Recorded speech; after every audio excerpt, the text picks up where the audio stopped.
எல்லோரும் சொன்னாங்க, விளையாட்டுத்துறை என்பது ஒரு சிறிய துறை, கல்வித்துறையில் இருக்கக்கூடிய ஒரு லிட்டில் பிட் தான்.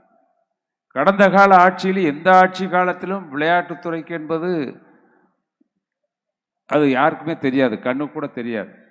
அந்த துறை ஏதோ அரசு நிதி ஒதுக்கீடு செய்து பள்ளிகளுக்கு விளையாட்டு உபகரணங்கள் வாங்கி கொடுப்பாங்க, அதுதான் நடக்கும், அவ்வளோதான் இருக்கும் விளையாட்டுத்துறை என்றால்.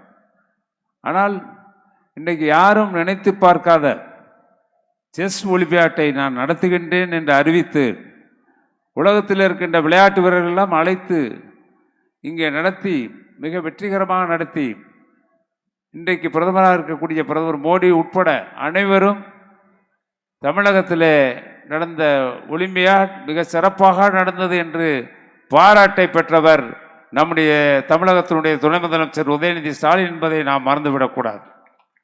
எடுத்த எடுப்பிலே விளையாட்டுத்துறை அமைச்சராக ஒரு ஒலிம்பியாடை நடத்திட்டார் செஸ்ஸில். அது மட்டும் இல்லை, இன்றைக்கு விளையாட்டுத்துறையில் பார்த்தால் அவர்கள் சொன்னார்கள் 234 தொகுதிகளுக்கும் விளையாட்டு ஸ்டேடியம் அமைப்பேன் என்று அறிவித்து இன்றைக்கு பணிகள் நடந்து கொண்டிருக்கிறது.